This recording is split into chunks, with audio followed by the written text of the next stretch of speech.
Hola, muy buenas tardes. Mi nombre es Paulette Huelgas y formo parte de Paciencia, la de México. Junto con Enel Green Power estamos impulsando un proyecto de invernadero de plantas ornamentales y medicinales en Hueyotlipan, Tlaxcala. En esta pequeña sesión de hoy vamos a ver una introducción sobre el cuidado de las plantas en invernadero y de los cuidados y mantenimiento que debemos tener para este tipo de producción. Ya hemos estado con ustedes el año pasado y hace algunas semanas, y este pequeño curso nos va a servir también de introducción para avanzar más pasos los días 10 y 11 que estaremos con ustedes en la comunidad.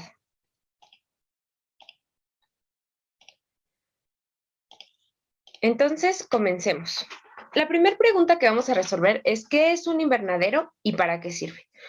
Un invernadero es una instalación, generalmente de plástico, que nos permite tener unas condiciones óptimas para el crecimiento de nuestras plantas.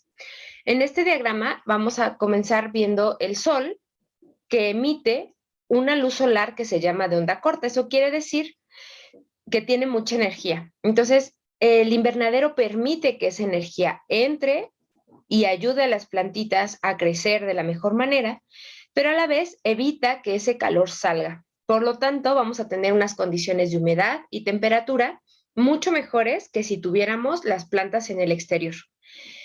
También nos ayuda a controlar plagas, porque justamente al ser un lugar que está aislado del exterior, evita que ciertas plagas entren a nuestro cultivo y dañen las plantas.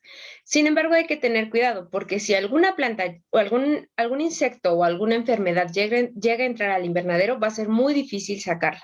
Entonces, podemos pensar que si bien es difícil que entren al invernadero las plagas, también es muy difícil poder eliminarlas. Por eso hay que tener un cuidado muy importante, y vamos a ir viendo algunos pasos y otros los vamos a reforzar en nuestra próxima visita con ustedes.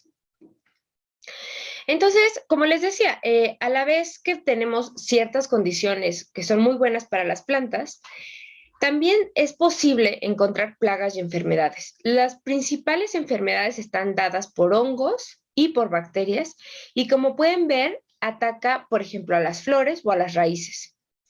Vamos a tener que tener mucho cuidado con este tipo de enfermedades y justamente ver qué acciones debemos implementar y en qué momento para reducirlas al máximo.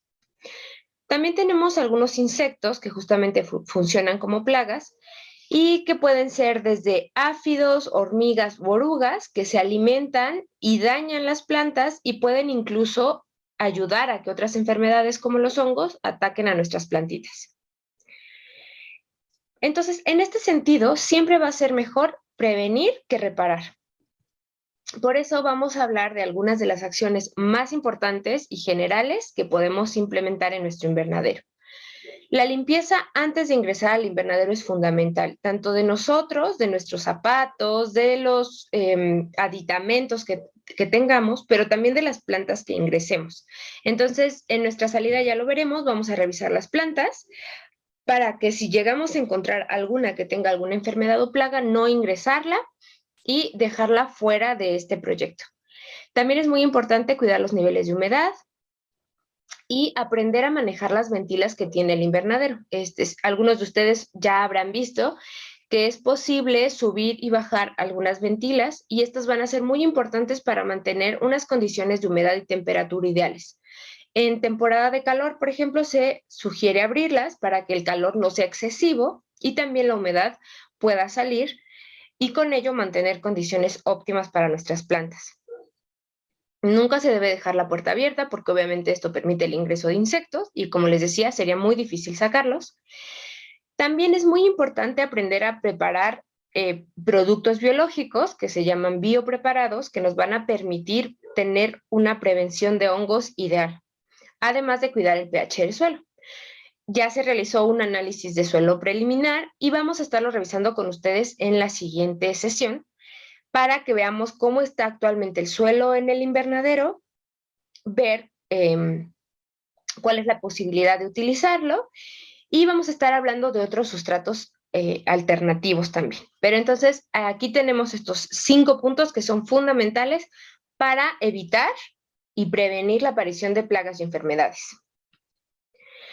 Entonces, también es muy importante conocer los tipos de manejo para plantas ornamentales en invernadero. Hay muchas opciones. Entonces, podemos ver, por ejemplo, en esta primera imagen, que las macetas están sobre una barra de concreto y tienen un riego por goteo, que se ve aquí una manguerita que va a cada una de las macetas y permite un control muy bueno del riego. Sin embargo, es muy costoso, ¿no? Por ejemplo, tenemos también acá arriba una imagen de los almácigos para las plantitas pequeñitas, que es muy recomendable porque de esta manera las plantas germinan mejor y están cuidadas en sus primeros días o meses de vida. También tenemos como opción sembrar directamente en el suelo. Esto es recomendable para algunas plantas, sobre todo cuando son muy grandes, pero uno de los inconvenientes es que hay que estar trasplantando y ese trasplante puede estresar a la planta. También tenemos una posibilidad de sembrar en bolsa, que es mucho más barato, y en este caso vemos otro tipo de riego por goteo, que es mediante una tubería, que también está controlando la humedad del sustrato. Y finalmente tenemos inclusive algunas formas de cultivar que nos permiten tener plantas en estratos superiores, digamos, para poder tener una máxima producción. En los días 10 y 11 que estaremos de regreso con ustedes, vamos justamente a hacer pruebas de algunos de diferentes tipos de manejo con plantas ornamentales para que los vayamos conociendo, habituándonos a ellos y, por supuesto, probando cuáles son los que pueden ser de nuestro interés. Entonces, como les decía, el tipo de riego es muy importante, ¿no? Ya hablé un poquito del riego por goteo, que justamente su característica es que hay una gota que va a estar muy cercana a la planta para no desperdiciar agua. Entonces, en este caso, el riego por goteo puede darse pues tanto en el suelo, como estamos viendo en esta imagen, o puede ser directamente en la maceta o en la bolsa, como veíamos en imágenes anteriores. Las ventajas es que el gasto energético es muy poquito, no se requiere demasiado trabajo o mano de obra porque se va a automatizar este proceso e inclusive tenemos opciones semimanuales que se pueden hacer, por ejemplo, con botellas. Son mucho menos costosas, pero requieren un poquito más de trabajo en estar monitoreando cuándo se acabe el agua, etcétera. Y además nos permite también integrar algunos lixiviados, algunos nutrientes directo en nuestro tanque o en la botella, por ejemplo. Sin embargo, la desventaja es que suelen hacerse tapones en los emisores. Esto quiere decir que las sales van taponeando los orificios por donde sale la gota de agua y por lo tanto se requiere mantenimiento. Son altos costos de producción, digamos, cuando se integran porque son instalaciones relativamente caras. Se requiere una presión de operación óptima, es decir, que el tanque esté elevado, por ejemplo, y como les decía, puede haber acumulación salina no solo en la tubería, sino también en el suelo. Tenemos otro tipo de riego que es un riego por aspersión. Este puede estar en instalaciones en una tubería elevada, como lo estamos viendo en la imagen, pero también podemos llamarla aspersión cuando hacemos o cuando regamos con una regadera, con una pistola, una regadera, ¿no?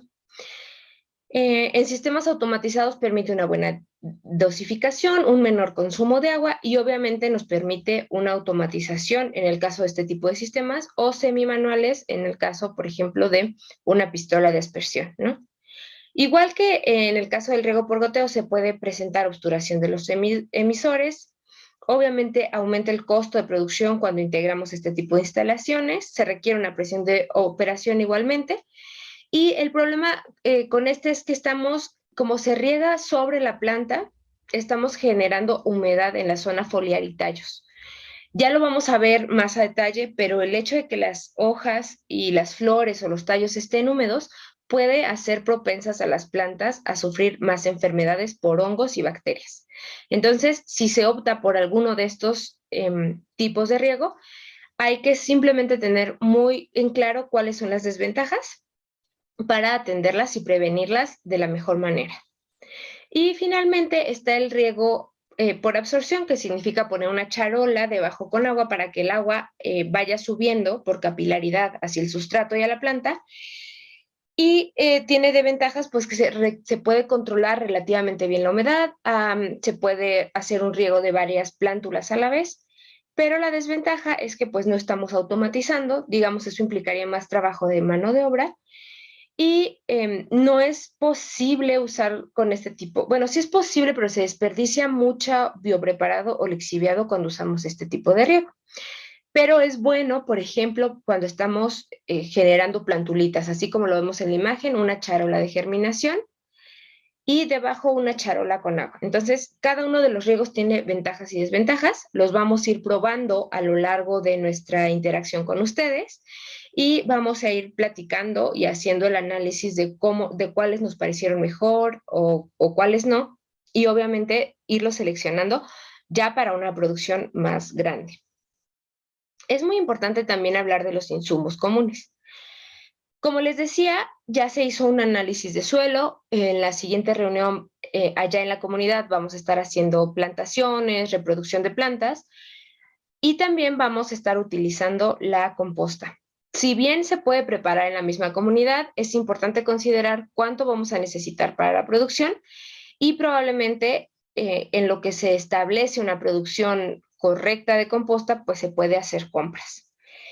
Tenemos también los sistemas de riego, que lo vamos a platicar con ustedes más adelante, pero también es súper importante porque hay plantas que requieren más o menos riego y eso debe estar incluido en el diseño de nuestro invernadero, que justamente lo vamos a platicar con ustedes. También obviamente necesitamos las plantas. Nosotros ya estuvimos con ustedes, hicimos un diagnóstico y ya tenemos una paleta vegetal relativamente bien establecida que vamos a llevar con ustedes y vamos a evaluarla. Y pues claramente también nos hacen falta los recipientes, que pueden ser bolsas o macetas. Dependiendo de lo que se elija, vamos a tener costos de producción diferentes. Por lo tanto, va a ser muy importante probarlos y hacer un análisis de cuáles son los costos de producción que requerimos y por lo tanto, qué margen de acción tenemos en la selección de todos estos insumos. Finalmente, me gustaría comentarles que siempre debemos recordar estos 5 puntos fundamentales. La biología de las plantas, es decir, cuál es el mejor método de manejo de mi plantita, cuánto riego requiere, si se puede sembrar en interior o en exterior de invernadero. Hay algunas plantas que admiten muy bien, por ejemplo, la luz directa del sol, otras no. Entonces, entendiendo la biología de mi planta, puedo saber si es ideal para el cultivo en invernadero. Luego debo de seleccionar el tipo de manejo y con ello el riego, el sustrato, el recipiente, maceta o bolsa donde lo voy a tener, cuánto tiempo se lleva en que pueda ser vendida. También debemos considerar siempre el uso adecuado del invernadero. Como les decía, entrar siempre con mucha limpieza, considerar y revisar las plantas que voy a ingresar al invernadero. Y también podemos estar tomando en cuenta la preparación de biopreparados, que va a ser muy importante para prevenir enfermedades, plagas y mejorar la nutrición de nuestras plantas. Con ello vamos a poder tener un monitoreo integral de plagas y enfermedades que nos permita tener un invernadero productivo con plantas sanas y saludables y con ello poder tener el mejor monitoreo de nuestro proyecto. Muchas gracias y nos vemos pronto.